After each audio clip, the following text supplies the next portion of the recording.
Sa ngalan ng Ama at ng Anak at ng Espiritu Santo. Amen. Sumainyo ang Panginoon. At sumayo rin. At mga kapanalig, sama-sama tayo magdiwang sa ating banal na piking. Tayo ay tinatanong ng Panginoon, minamahal ba natin siya? Iniibig ba natin siya? At kapag tayo tumugon, ang tugon ba natin ay tugon ng pagmamahal sa Diyos at sa ating kapwa? Kaya't sa mga pagkakataon na tayo ay nagkulang sa pagmamahal, dumulog tayo sa Diyos ng awa at humingi ng patawad. Inaamin ko sa makapangyarihang Diyos at sa inyo mga kapatid, na lubha akong nagkasala sa isip, sa salita at sa gawa at sa aking pagkukulang. Kaya sinasamo ko sa mahal na Birheng Maria, sa lahat ng mga anghel at mga banal, at sa inyo mga kapatid, na ako'y panalangin sa Panginoong ating Diyos. Kaawaan tayo ng makapangyarihang Diyos, patawarin tayo sa ating mga kasalanan at patubayan tayo sa buhay na walang hanggan. Amen. Panginoon, kaawaan mo kami. Panginoon, kaawaan mo kami. Kristo, kaawaan mo kami. Kristo, kaawaan mo kami. Panginoon, kaawaan mo kami. Panginoon, kaawaan mo kami. Manalangin tayo. Ama naming makapangyarihan, binuksan mo para sa amin ang pinto ng kalangitan sa pagluluklok mo kay Kristo sa iyong kanan at sa pagdudulot ng Espiritu Santo ng kaliwanagan. Ipagkaloob mo ang sa pagsasalon namin sa iyong bigay, ang aming katapatan ay lalong madagdagan, at kami sumapit sa kapapunan ng pananalig na tunay sa pamamagitan ni Hesukristo kasama ng Espiritu Santo magpasawalang hanggan. Amen.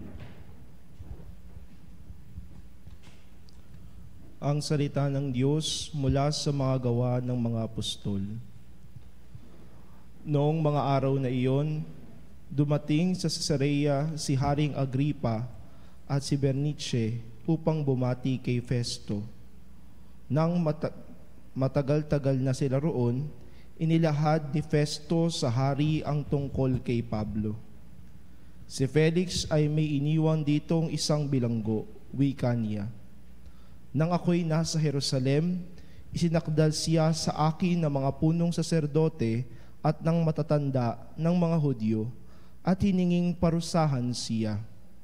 Sinagot ko sila na hindi ugali ng mga Romano ang magparusa sa sinong mang nasakdal nang hindi muna nakakaharap at magkabilang panig at nagkaroon ng pagkakataong makapagtanggol sa sarili ang nasasakdal. Kaya't nang dumating sila rito, hindi na ako nag-aksaya ng panahon. Kinabukasan din, ipinatawag ko sa hukuman ang taong iyon. Nang magkaharap-harap sila, siya na may hindi nila ipinagsakdal sa anumang mabigat na pagkakasala na inaakala kong ipararatang nila. Ang pinagtatalunan lang nila ay tungkol sa kanilang relihiyon at isa-isang taong ang pangalay Jesus. Patay na ang taong ito, ngunit ipinipilit naman ni Pablo na siya'y buhay.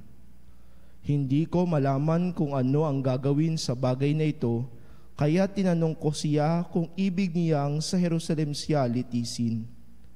Ngunit tumuto si Pablo at tiniling na ipaubaya sa emperador ang pagpapasya sa kanyang usapin. Kaya't pinabantayan ko siya upang ipadala sa emperador. Ang salita ng Diyos. Salamat sa Diyos. Salmong tugunan. Panginooy may luklukang matatag sa kalangitan. Panginooy may luklukang matatag sa kalangitan.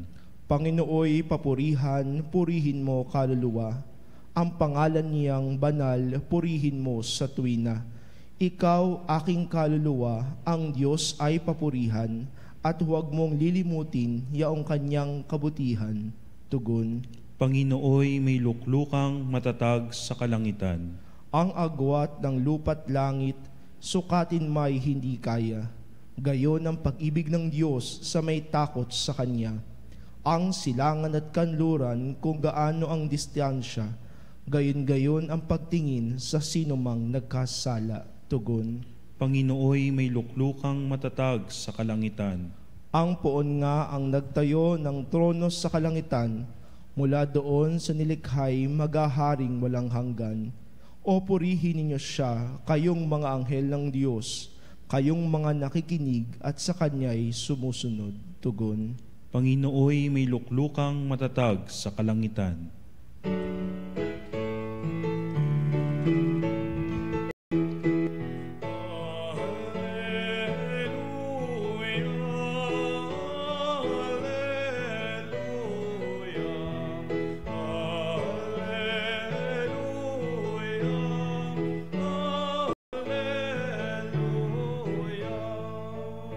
Espiritu'y magtuturo ng aral at pagkukuro ni Jesus na ating guro.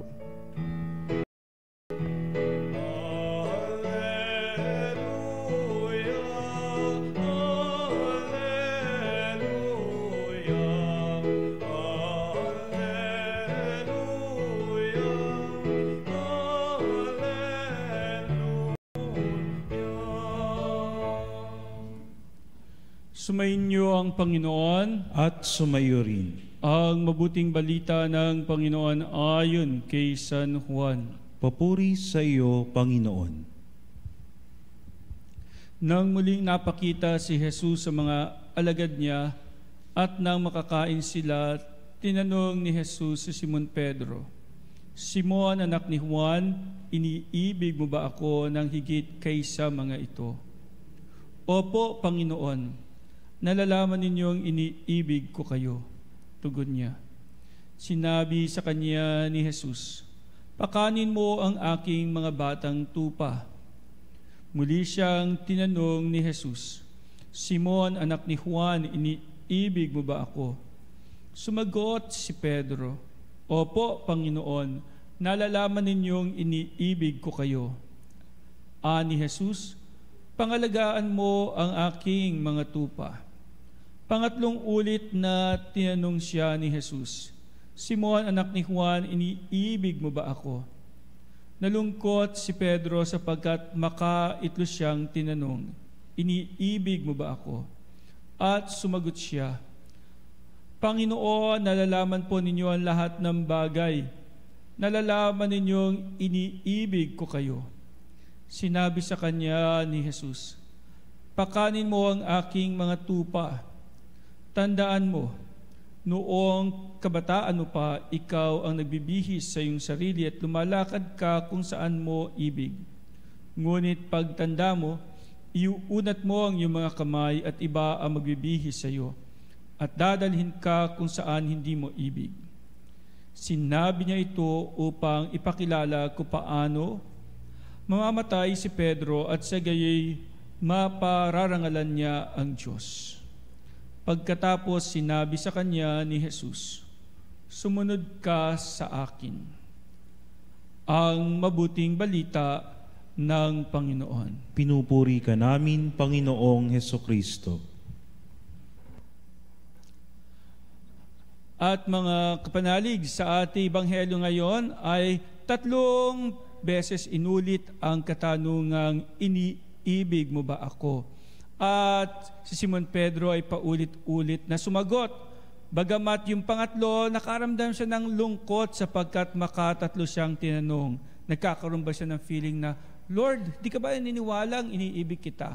Pero ang Panginoon, sa kanyang pagtatanong ay hindi yung kakulangan sa pananalig din at paniniwala na kaya ni Pedrong tupdin ang siya'y ibigin, kundi gusto lamang niyang ipaalala ng paulit-ulit kay Simon Pedro kung ano ang ibig sabihin ng pag-ibig sa Diyos. At ang pag-ibig sa Diyos at pagsunod sa Diyos ay hindi ang iniisip mong ako, mahal ko ang Diyos, susunod ako sa Kanya. Hindi lang ganun, kundi ako, mahal ko ang Diyos, iaalay ko ang aking buhay sa kawan ng Diyos. So, tayo ay tinatawagan ng Panginoon na kung tayo nagmamahal, ang pagmamahal natin ay hindi papasok lamang sa ating sarili, kundi ito ay dapat na paglilingkod, pag-aaruga, at pagmamahal sa mga nangangailangan. Pakanin mo ang aking mga tupa. Lalo na sa panahon ngayon, pag nakakarinig ako ng mga kabataan o di kaya ng mga bagong mga kasal na nagkakaroon ng di pagkakaunawaan sa isa't isa, napapansin ko kapag dumating na sa point ng hiwalayan, ang laging sasabihin noong girlfriend, ni ex-girlfriend ay ganito, lahat po ng pagmamahal binigay ko po kay boyfriend. Ngayon naman siguro, it's about time para mahalin ko ang aking sarili. Tapos marinig mo man yung boyfriend, hindi yan sasabihin. Kasi po, parang ang iniisip ko po palagi ay siya pagkatapos niya na-appreciate. Kaya siguro ngayon pong hiwalay na kami, ang isipin ko naman ay ang sarili ko. Nagiging paborito na natin yung word na maybe it's about time na mahalin ko naman ang sarili ko.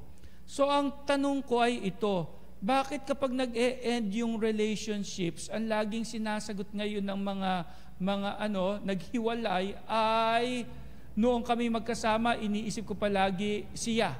Ngayon kami hiwalay na, siguro it's about time to think about myself. Kanina nga lang tanghali, nanunood din ako ng isang programa about mga mag-ex at ang kanilang message para sa kanilang sarili, ang sabi nila ay, wag magtira ka ng para sa sarili mo.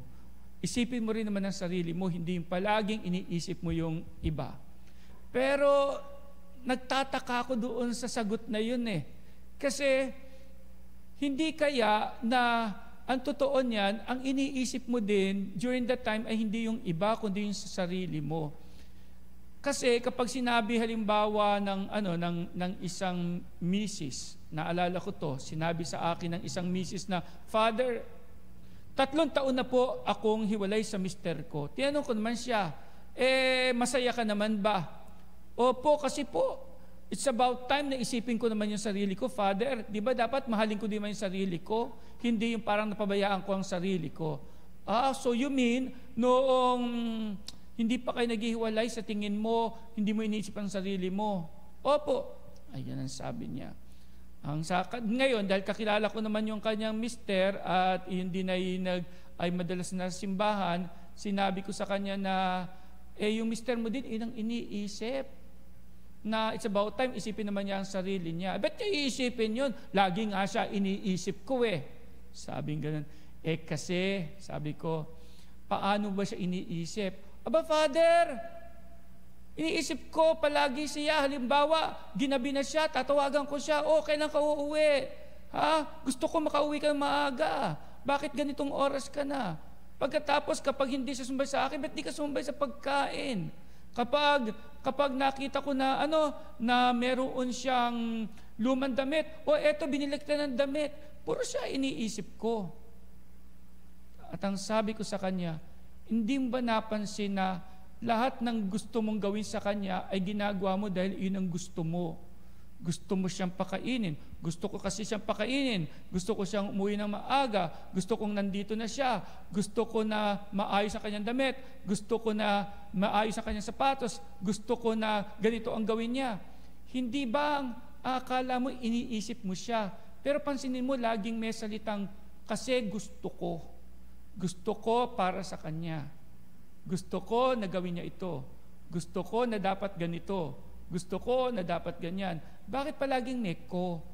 In other words, from the very beginning, ang iniisip mo rin yung sarili mo. You thought na iniisip mo ang siya, pero iniisip mo din ang sarili mo. I'll give you one good example, mga kapanalig.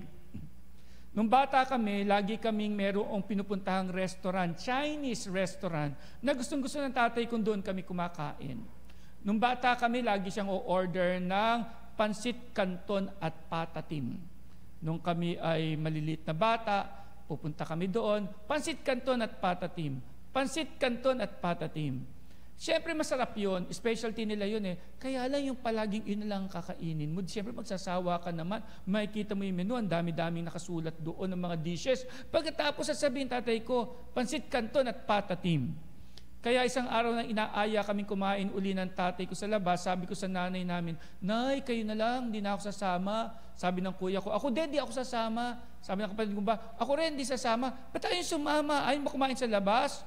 Sigurado ho kasing ang o-orderin na naman ni tatay, pansit canton at patatim. Sawan-sawa na po kami ang dami-dami naman po pagkain doon. Ba't kaya ayaw niyang orderin yung ibang mga pagkain? Gusto namin matikman yung ibang pagkain. Sasabihin ko sa tatay ninyo. Tapos maya-maya dumating ang tatay ko, sumama na kayo, sige. Ayaw niyo ng pansit canton at patatim, sige, kayo umorder. Tara na, lakad na, bihis na. Kayo ang o-order. Hindi ako o-order, sige, kayo ang umorder.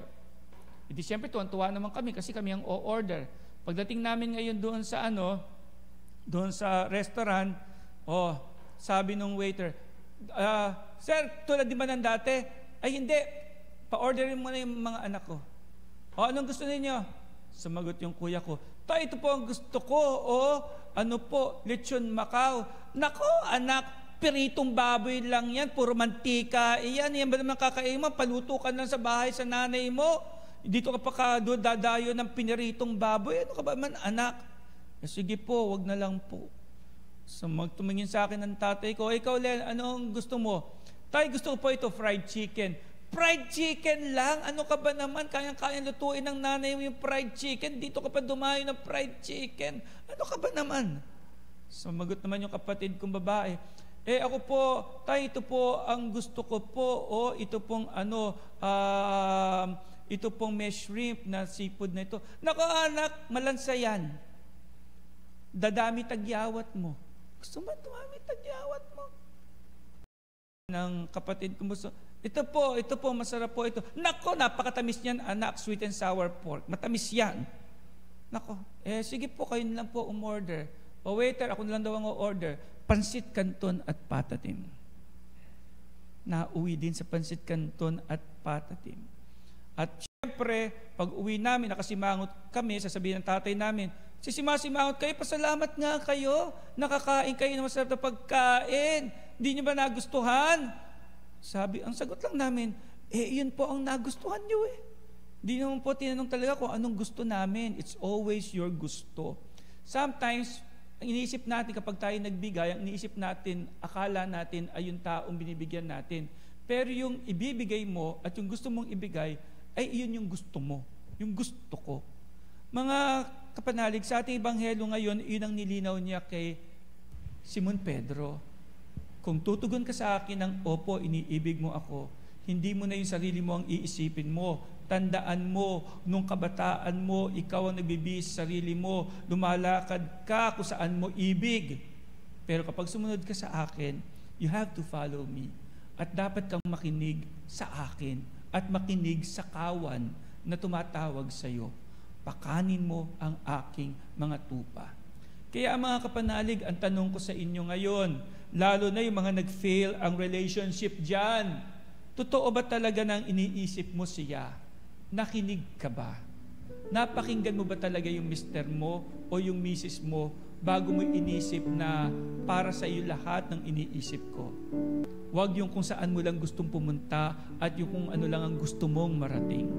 Pakinggan mo naman ako. Iyan ang sinasabi sa atin ng Panginoong Hesukristo. Iniisip mo higit sa lahat ay kung sino yung mga minamahal mo. Pagmamahal sa Diyos, pagmamahal sa kapwa, at iyan ang palaging habilin sa atin ng Panginoon.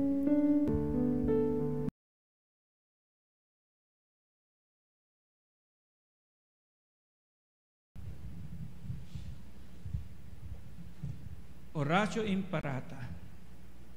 Ama naming mapagmahal, na lumikha ng sangkalupaan at sanlibutan at ng mga kahangahangang kalikasan na dinadaluyan ng buhay ng iyong mga nilikha. Mapagkumbaba kaming sumasamong ipagkaloob mo na ipagadya kami sa matinding init na bumabagabag sa mga tao ngayon humahadlang sa mga gawain at nagdudulot ng panganib sa buhay at hanap buhay. Bumuhos nawa ang biyaya ng ulan upang tubigan ang aming mga bukid at mga nanunuyong lupa. Mapigil ang mapipintong krisis sa tubig at kuryente at patirin ang aming mga uhaw sa tubig araw-araw. Sa hudyat ng iyong salita, sumusunod ang hangin at dagat. Iunat mo ang iyong mapagpalang kamay upang huminto na ang patuloy na pag-init ng panahon ng iyong bayan ay maging abala sa mabubungang gawain at ang mga kabataan ay magpatuloy sa kanilang pag-aaral ng may kapanatagan at kaginhawaan. Diyos naming maawain at mapagbigay, imulat mo ang aming mga mata sa kayamanan at kagandahan ng iyong mga nilikha at hubugin mo kaming maging mapagmalasakit para sa kalikasan. Turuan mo kaming maging mapagkakatiwalaang tagapangalaga ng iyong nilikha upang mapakinabangan namin ito ng may pananagutan at mapangalagaan ito laban sa pang-aabuso at paglulustay. Ngayong panahon ng krisis, mahal naming Panginoon, himukin mo kaming lalo pang magbahagi, maglingkod at magmahal. Mapagmahal na Diyos, Ama ng aming Panginoong Hesukristo, pinagkatiwala mo ang bayang Pilipino sa makainang pagkalingan ng mahal na Birheng Maria. Dinggin mo ang mga panalangin pinamimintuho namin sa Kanya para sa pagtataguyod niya sa amin, ang bayan labis niyang minamahal.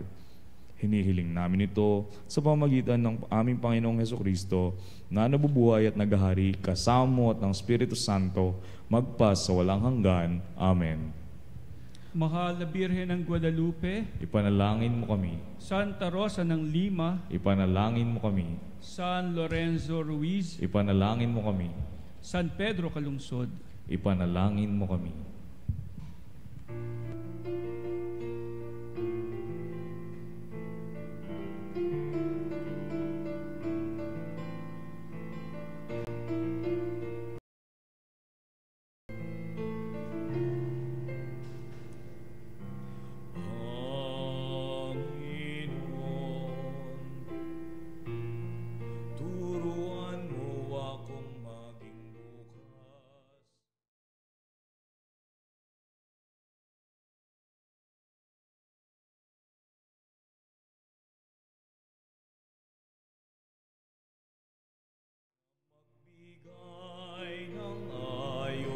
Sa nararapan na walang hinihintay mula sa'yo.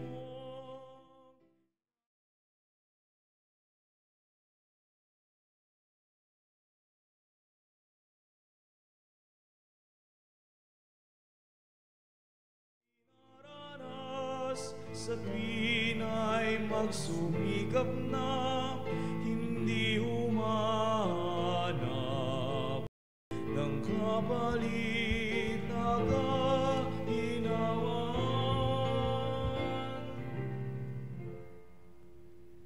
Langin kayo mga kapatid upang ating paghahain ay kalugdan ng Diyos Ama makapangyarihan. Tanggapin nawa ng Panginoon itong paghahain sa iyong mga kamay, sa kapurihan niya at karangalan, sa ating kapakinabangan at sa buong sambayan niyang banal. Ama naming lumikha, tunghayan mo ang paghahain ng iyong sambayanan upang pakundangan sa iyong kinalulugdang mga alay ang aming kalooban ay gawing dalisay sa pagdating ng Espiritong Banal sa pamamagitan ni Hesukristo kasama ng Espiritu Santo magpasawalang hanggan. Amen. Sumainyo ang Panginoon. At sumayo rin. Itaas sa Diyos ang inyong puso at diwa. Tinaas na namin sa Panginoon. Salamatan natin ang Panginoong ating Diyos. Marapat na siya ay pasalamatan. Ama namin makapangyarihan, tunay ngang marapat na ikaw ay aming pasalamatan. Ngayong ipinagdiriwang ang paghahain ng Mesiyas sa maamong tupa na tumubos sa aming lahat. Siya'y talagang maaasahan at ang katapatan niya sa pananagutan ay siyang bumag sa dating pamumuhay sa sangkatauhang namihasa sa pagkasalawahan. Ang dangal ng tao ay ganap na itinampok upang mamana namin sa pakikipagkapatid kay Jesus. Kaya kaisa ng mga anghel nagsisiawit ng papuri sa iyo, nang walang humpay sa kalangitan, kami nagbubunyi sa iyong kadakilaan.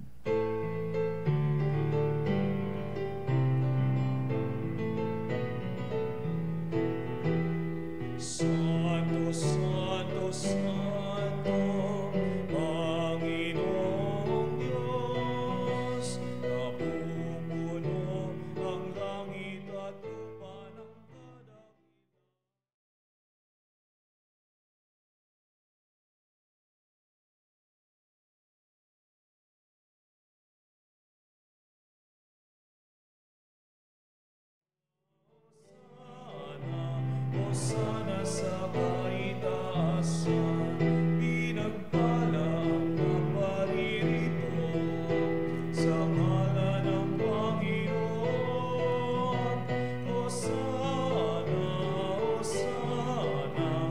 Hosana sa kaitaasan, Hosana, Hosana, Hosana sa kaitaasan.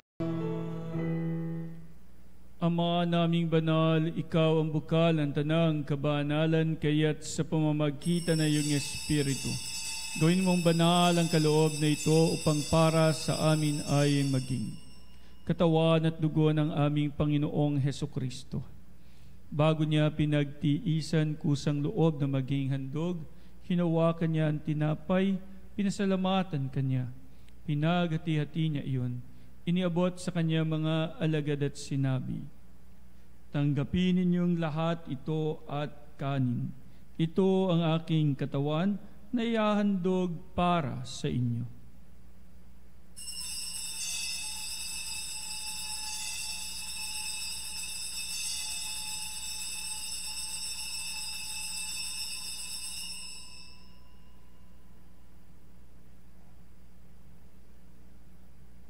Gayon din naman, nung matapos ang hapunan, hinawakan niya ang kalis, muli kanyang pinasalamatan, iniabot niya ang kalis sa kanyang mga alagad at sinabi, "Tanggapin ninyong lahat ito at inumin.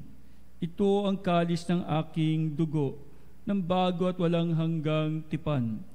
Ang aking dugo na ibubuhos para sa inyo at para sa lahat, sa ikapagpapatawad ng mga kasalanan.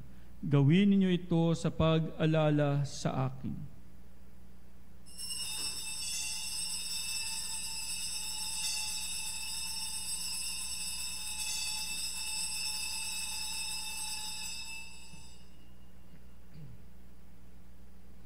Ang misteryo ng pananampalataya.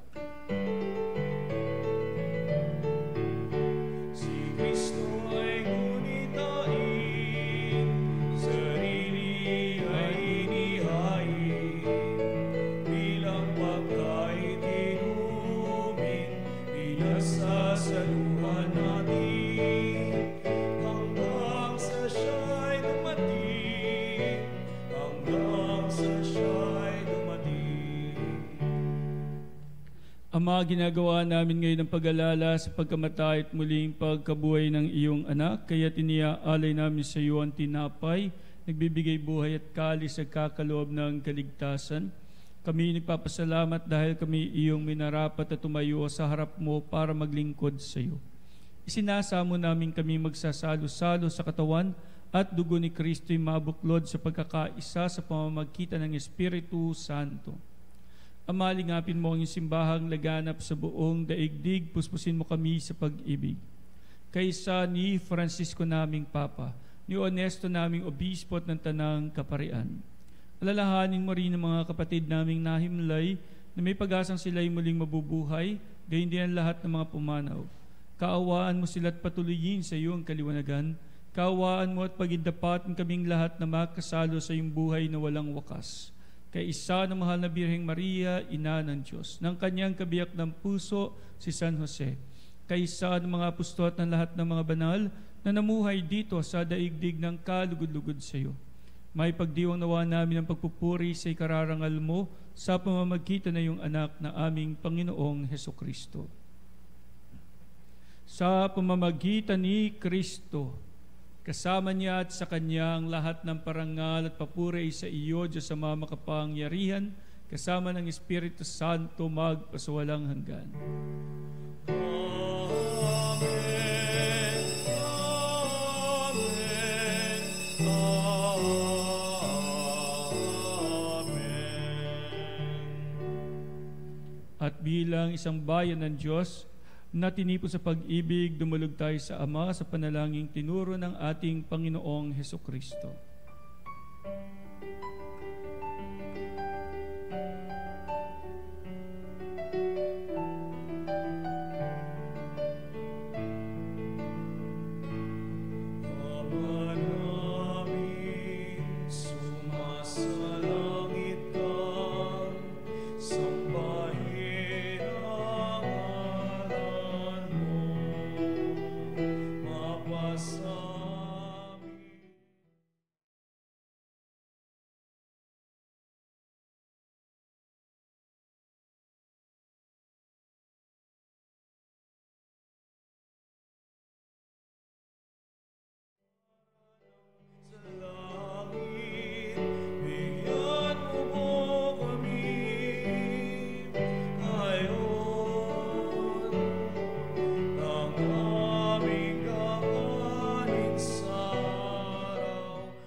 Hiniling namin kami adiya sa lahat ng masama, pagkalooban ng kapayapaan araw-araw, iligtas sa kasalanan at layo sa lahat ng kapahamakan, samantalang aming pinanabikan na kilang araw ng pagpapahayag ng tagapagligtas naming si Heso Kristo. Sapagkat iyo ang kaharian at ang kapangyarihan at ang kapurihan magpakilanman. Amen. Panginoong Heso Kristo, sinabi mo sa iyong mga apostol, kapayapaan ang iniiwan ko sa inyo, ang aking kapayapaan na binibigay ko sa inyo. Tunghayan mo ang aming pananampalataya at wag ang aming mga pagkakasala. Pagkalooban mo kami ng kapayapaan at pagkakaisa ayon sa iyong kalooban, kasama ng Espiritu Santo magpasawalang hanggan. Amen. Ang kapayapaan ng Panginoon ay laging sumainyong lahat. At sumayo rin. Magbigayan po tayo ngayon ng kapayapaan sa isa't isa. Peace be with you po, kapayapaan po sa bawat isa, kapayapaan po sa inyong lahat.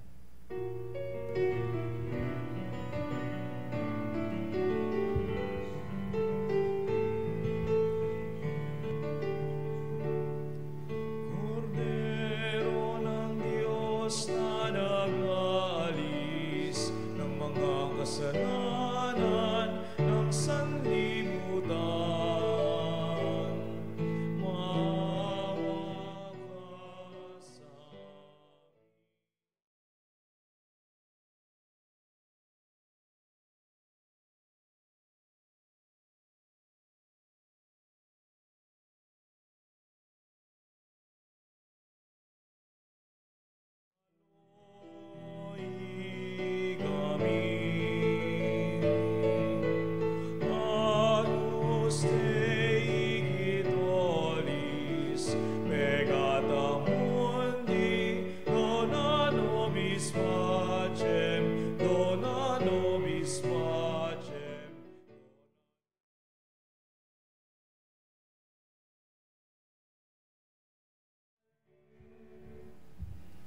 Mga kapatid, narito ang ating Panginoong Heso Kristo, ang Kordero ng Diyos, nag-aalis sa mga kasalanan ng sanlibutan.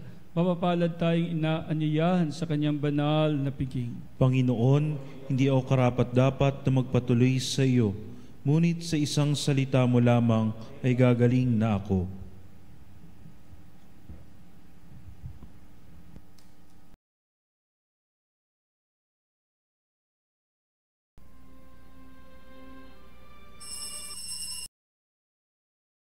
Kapanalig, ating dasalin ang komunyong espiritual.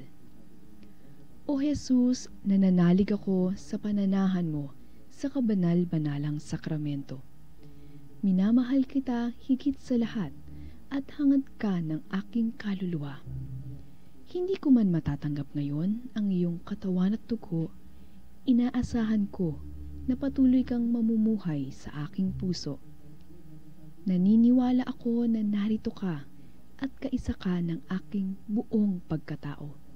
Huwag mong ipahintulot na mawalay ako sa iyo. Amen. Panalangin sa Birhen ng Katotohanan. O Birhen ng Katotohanan, Ina ni Jesus, ang nagkatawang taong salita, salamat sa iyong anak. Tinatanggap ko siya bilang aking katotohanan at kaligtasan. Sa pakikinig sa salita ng Diyos, tulungan mo akong maging malaya. Sa oras ng hirap at pagsubok, linawin mo sa akin na nasa krus ang tagumpay. Sa aking paglalakbay, akayin mo ako sa buhay ng paglilingkod at sa buhay na ganap at kasiyasiya. Kupkupin mo ako at ang aking mga kapanalig, na nakikinig, natututo at nagmamahalan.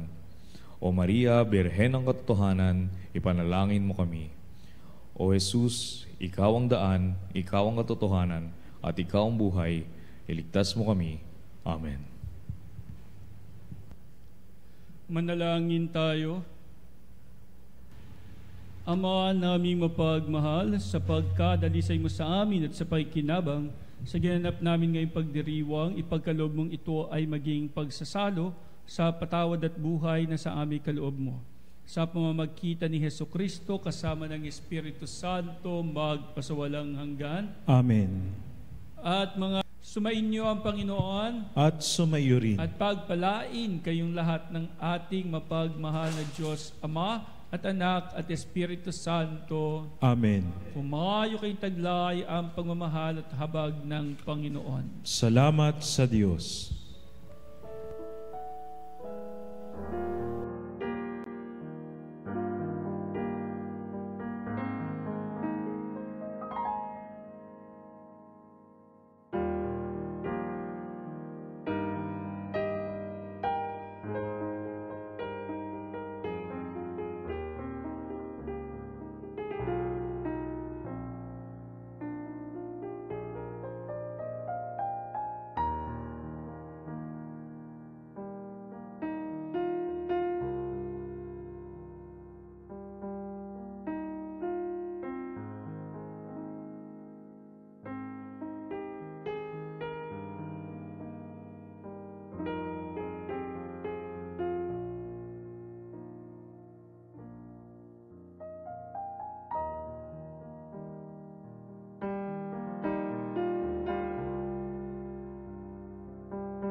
Mga kapanalig, bilang isang bayang tinawag ng Ama kay Hesu Kristo na pinagbuklod sa iisang katawan, tayo'y manikluhod at sumamba sa Panginoong Hesu Kristo sa kabanal-banalang sakramento sa altar.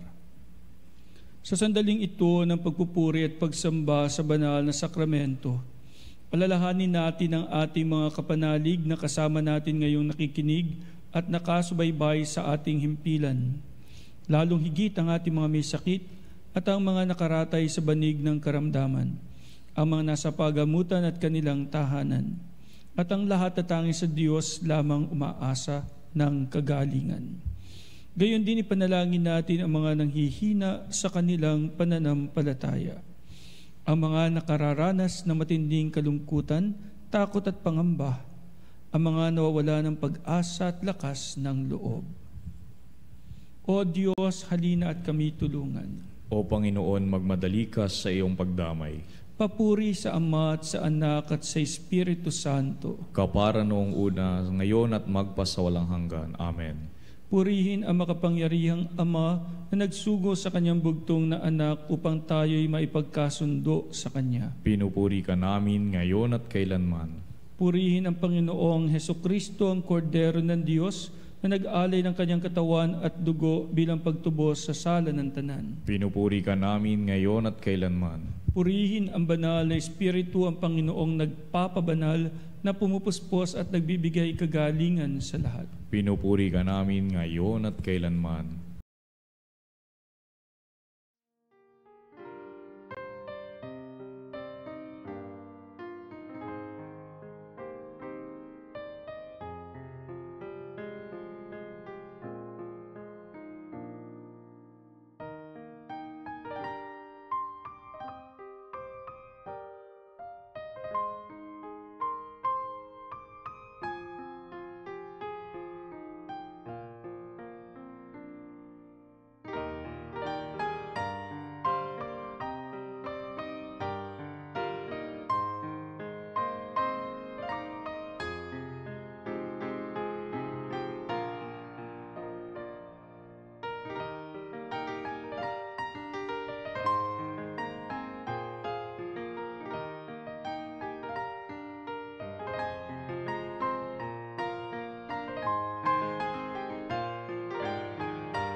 Makapangyarihang Diyos na walang hanggan, Ikaw ang aming Panginoon at butihing Ama. Sa iyong pagpapala, pinagkaloob mo ang lakas sa aming kahinaan. Tunghayan mo po ng may kagandahang loob ang iyong mga lingkod na may sakit at karamdaman. Ang mga nababalisa at nawawala ng pag-asa, ang mga natatakot at nalulumbay, ang mga may mga matinding problema at pinagdaraan ng hirap sa buhay, ang mga nasa bingit ng kamatayan. Pagalingin at aliwin mo po sila sa kanilang mga karamdaman at ibalik sa kalusugan at kapanatagan ng loob, upang mabatid nila ang iyong kabutihan at sila'y magpasalamat sa iyong banal na pangalan. Hinihiling namin ito sa pamamagitan ni Kristong aming Panginoon. Amen. Panginoon, nagsusumamo kaming dalawin ang tahanang ito at alisin mula rito ang lahat ng mapanirang kapangyarihan ng kaaway. Manahanawa rito ang iyong mga anghel na banal upang panatilihin kami sa kapayapaan at sumaamin lagi ang iyong pagpapala.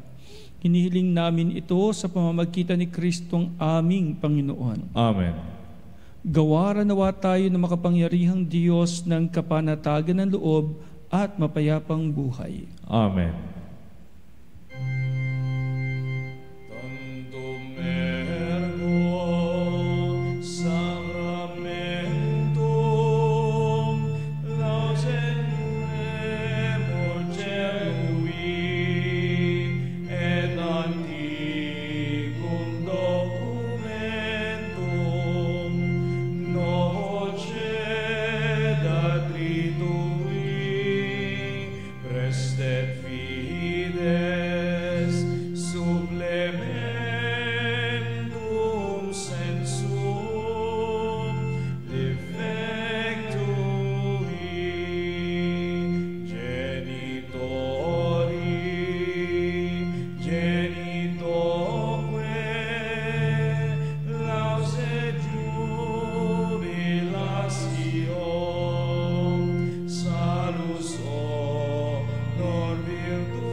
Panem de cielo prestitisti eis, omne delectamentum in se habentem.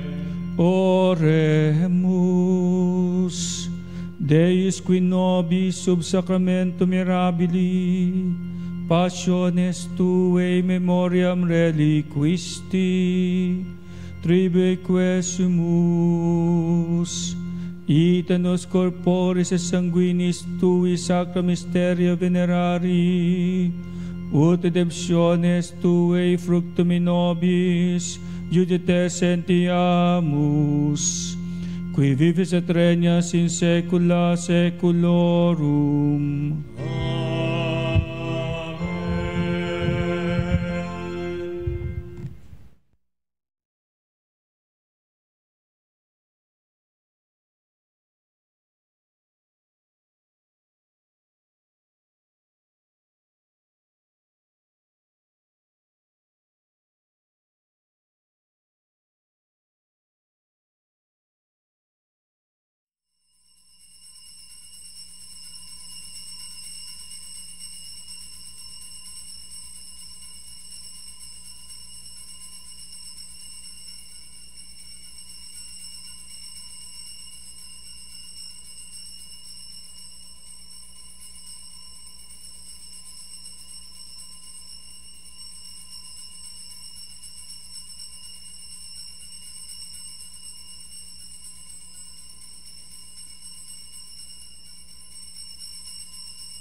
Si Hesu Kristo, Diyos na totoo at tao namang totoo. Purihin si Hesu Kristo, Diyos na totoo at tao namang totoo. Purihin ang ngalan ni Jesus. Purihin ang ngalan ni Jesus. Purihin ang kanyang kabanal-banalang puso. Purihin ang kanyang kabanal-banalang puso.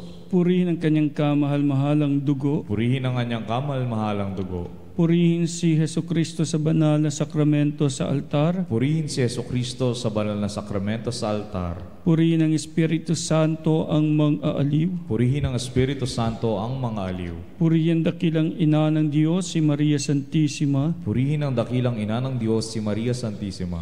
Purihin ang kalinis-linisang paglilihi sa Kanya. Purihin ang kalinis-linisang paglilihi sa Kanya. Purihin ang Kanyang malwalhating pag-aakyat sa langit. Purihin ang kanyang malwalhating pag-aakyat sa langit. Purihin ang ngalan ni Maria, Birhen at Ina. Purihin ang ngalan ni Maria, Birhen at Ina. Purihin si San Jose ang kanyang kalinis-linisang esposo. Purihin si San Jose ang kanyang kalinis-linisang esposo. Purihin ang Diyos sa kanyang mga anghel at mga santo. Purihin ang Diyos sa kanyang mga anghel at mga santo.